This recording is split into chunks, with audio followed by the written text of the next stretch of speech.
All right, guys, I'm into the cylinder earring right now, and this one's a little tricky because we have to rotate the whole shape 90 degrees, which can get really confusing. So make sure you're paying attention as closely as you can. So first, we're going to drag the cylinder out here,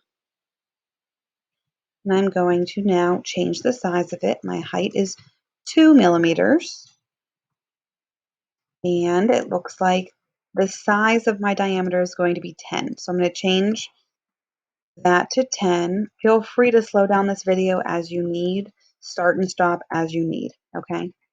And I'm going to drag it into that center. All right, hit next. Cool. So now I want to turn it up 90 degrees. Now this looks like it just drags up, but what is actually happening is it's rotating 90 degrees. So when I click on it, I'm looking for, see how when I hover towards the top, you'll see 0 degrees? It happens the same towards the bottom, but the bottom one only rotates it around in a flat area. The top one allows it to turn up. So I'm going to go towards the top and I'm going to type in 90 degrees. All I was doing was kind of hovering. You can see how it's up there now. It looks like it also needs turned this way. So that's exactly what I wanted. I turned it both directions 90 degrees. So it's a little difficult. Let me do it one more time for you guys because that was a little confusing. I'm hovering. I selected it, but I'm just hovering. I didn't click yet. Now I'm going to hover until I see it and click 90 for this one. And then once again, go down to the bottom, click 90 for the bottom one. So now it has turned on its side. The cool thing is once I've done it once, I don't have to do it really again. So I'm going to copy and paste, Control C, Control V. We're going to move it so they kind of go, oops, this is when we messed up, Control Z. And I'm going to click off of it once I've pasted it, and you can kind of drag it above it. They don't have to be perfect, guys, but we're going to click off, click on, drag it above it, click off, click on, drag it above it. Okay, so we're going to have our little the look of what it's supposed to look like. You can zoom in and zoom out, guys.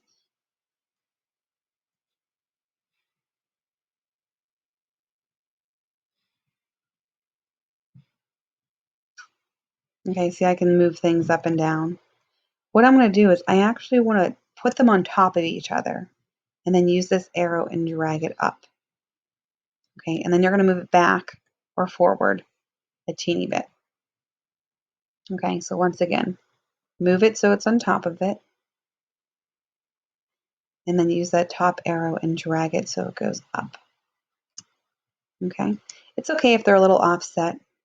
Move it forward as much as you can, up arrow and drag it up.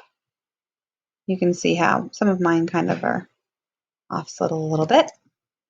Hit next.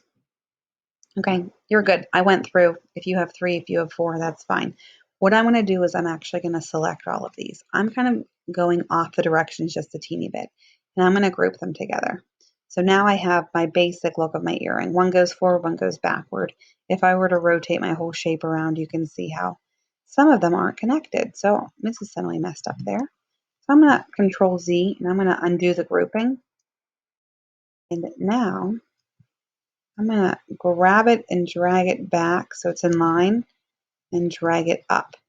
Sometimes it's easier when you rotate around, and that's what's super helpful about this little corner box, right? And then if you get confused, you just hit the home button and it brings it back. I can zoom back in so I can see what I'm looking at, right? So I'm going to select all of them and group them together, okay? So now we're going to actually grab the letter O,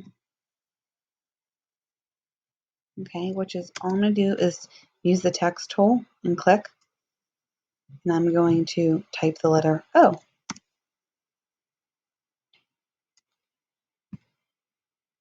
Okay, and now I'm going to continue this in the next video.